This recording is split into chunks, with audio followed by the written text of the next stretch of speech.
Welcome back. Did you know that you can experience Olympic-style action on the ice right here in Northeast Ohio? Well, Nicole has joined in a curling match in Warrensville Heights. And let me tell you, Nicole, after trying this myself, they make it look so easy. And there is a lot of skill that goes into it, but fun. Have you already tried a few stabs at this? No, so this is the first time I'm ever going to try it, and I have to say, Natalie, they were raving about how well you did. So kudos well, that's to them you. being very Hopefully nice. I can do. No, they're just being nice. I can do half as well.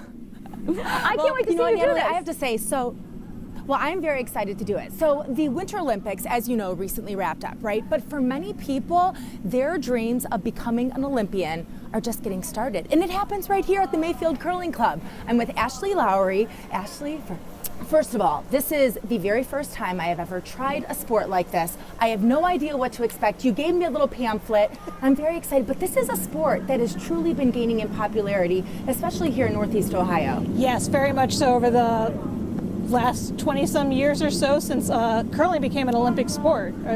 So what do you think it is about it? I'm watching everything kind of taking place behind me. I was comparing it to a game of chess, to a game of darts, to a game of cornhole. It feels like all of those mixed in one, but on the ice. Yes, it's usually referred to as chess on ice, and I think the thing that people find it most fascinating is that curling is a sport for all ages and all abilities. And so we have many members who have picked it up in their 40s, 50s, and they're curling up through their 80s. So I want to take a look at kind of what's going on behind us, because you're a facility that is open 7 days a week during the curling season.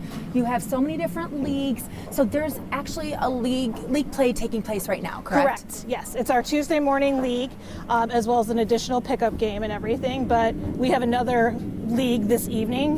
Most days have multiple leagues actually going on. So break it down for me. Again, this is the first, I've watched during the Olympics, and it always looks really cool. It looks like something that I want to try, but can you break it down? How many people are on a team? What are the things that they're moving called? What are they doing with the brooms? Why is it so important? Well, in this game, there are 4 people in each team, and they take turns throwing 8 stones of each color, rotating with like the other team and everything, and they're trying to throw them towards a target down on the ice, or we call it the house, and it's essentially scored like bocce.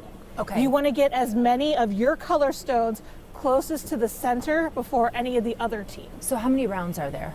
Usually at the club level, we play 8. At the Olympic level, they will play 10. But just in our regular leagues, we play 8 ends, as we call them, and it usually takes roughly 2 hours. Now, I'm watching this and I'm saying to myself, I've played several different sports before, but to me, do you have to be an athlete, or is it better to almost be a strategist for a sport like this? You know, there are opportunities for both individuals. Typically, the strategy is handled by the skip or the captain of the team, as well as the vice skip. They kind of play the back end, or they'll throw the ladder stones each end. And those are different names for where you toss the stone, or the different positions. So we have the lead, the second. I'm learning so much this There's morning. so much vocabulary to go through. Now, this is a club that was established back in the 60s. Yes. And you have really grown since then. How many members do you have now? We have close to 300 members, just over 290, and that also includes nearly 40 juniors. Okay. So it's a pretty big club. So what would be the earliest age someone could start this? We start our junior program at 6 years old, or first grade, and that goes from 6 to 21. And then we have many adult leagues that, like I said, people will curl potentially up through their 80s. You know, for the people that are watching right now saying this would be something that looks really cool and I think maybe I could do a good job with it, what is the most challenging part about learning a sport like this? You usually learn about all these different body parts or different muscles that you never really knew and existed. Look how flexible they are, yes. too. This is so impressive. Well, we always say, flexibility differs amongst individuals. Sure. And some of our members will actually curl with sticks as an additional adaptive element. So, we try to be as inclusive as possible and everything. And do you have any success stories? Anyone that has made it to the Olympics Yes. that has come out of the Mayfield Curling Club? Actually, one of our former members, Ben Richardson, he curled here from 2007 2017 to 2021 while he was attending the Cleveland Institute of Music. Yeah. He was actually on the men's Olympic team this past Olympic cycle. This is fascinating. Well, Ashley, I have to tell you, I'm excited that you kind of gave me the overview.